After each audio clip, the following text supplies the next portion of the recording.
కార్యక్రమం ఇక్కడ ఏర్పాటు చేసుకోవడం మరి జాత మన పాఠశాలకు రావడం జరిగింది. ఒక్క నిమిషం మాట్లాడారు. మిత్రులందరికీ నమస్కారం. ప్రధానంగా పాఠశాల ఉపాధ్యాయులు ఫెడరేషన్ సెప్టెంబర్ 15 నుంచి 19 వరకు 5 రోజుల పాటు రాష్ట్ర వ్యాప్తంగా పెద్ద ఎత్తున విద్యారంగ సమస్యలు, ఆర్థిక రంగ సమస్యల పరిష్కారం కోసం రణబేరీ కార్యక్రమాన్ని నిర్వహిస్తూ ఉన్నాం.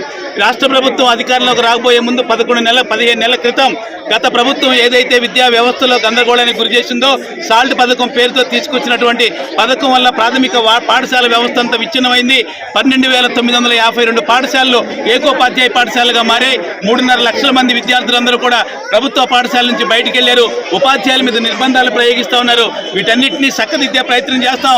మమ్మల్ని నమ్మండి అని నమ్మబలికి అధికారంలోకి వచ్చి 15 నెలలైన తర్వాత ఈ తెలుగుదేశం కూటమి ప్రభుత్వం గత సాల్ట్ పథకం, ప్రపంచ బ్యాంకు పథకం ఏదైతే ఉందో దాన్నే యథాతథంగా అమలు చేస్తుంది తప్ప ఏ మార్పులు చేసే ప్రయత్నం చేయట్లేదు.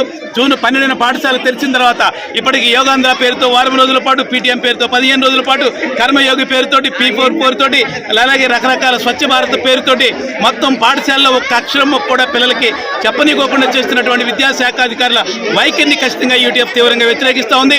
రెండోది, ఉపాధ్యాయులు దొంగలు, పాఠాలు సరిగ్గా చెప్పడం లేదు, అందువల్లే పిల్లలందరూ కూడా ఈరోజు ప్రభుత్వ పాఠశాలలో ఉండలేదని చెప్పేటువంటి అధికారుల యొక్క వైఖరిని కూడా ఖండిస్తూ ఉన్నాం. ఖచ్చితంగా బోధనకు మాత్రమే మమ్మల్ని పరిమితం చేయాలి, సెల్ ఫోన్ లేని బడి కావాలని చెప్పి కోరుతా ఉన్నాం. అలాగే 12వ PRC చైర్మన్ ఇంతవరకు 25 నెలలు గడిచినప్పటికి కూడా 12వ PRC చైర్మన్ ఇంతవరకు వేయలేదు. 4 DAలు ఇవ్వలేదు, మాకు రావాల్సిన ఎర్రలు లేవు, మిగిలినటువంటి ఎలాంటి బోధన కార్యక్రమాలు ఇవ్వలేదు. అందుకనే వీటన్నిటిని వ్యతిరేకిస్తూ రాష్ట్ర వ్యాప్తంగా ఉద్యమం చేస్తా ఉన్నాం. రేపు సెప్టెంబర్ 25వ తేదీన పెద్ద ఎత్తున రాష్ట్ర వ్యాప్తంగా గుంటూరు విజ్ఞాన మందిరంలో రాష్ట్ర స్థాయి సదస్సు నిర్వహించబోతా ఉన్నాం.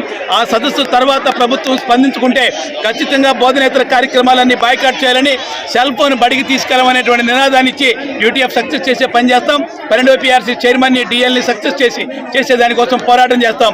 ప్రభుత్వం మేల్కొనాలి. మేల్కొనకపోతే మరొక BRTS రోడ్డు ఉద్యమానికి యూటీఎఫ్ మిగిలిన సంఘాలతో కలిసి పిలిపిస్తామని సందర్భంగా ప్రభుత్వాన్ని హెచ్చరిక చేస్తా ఉన్నాం.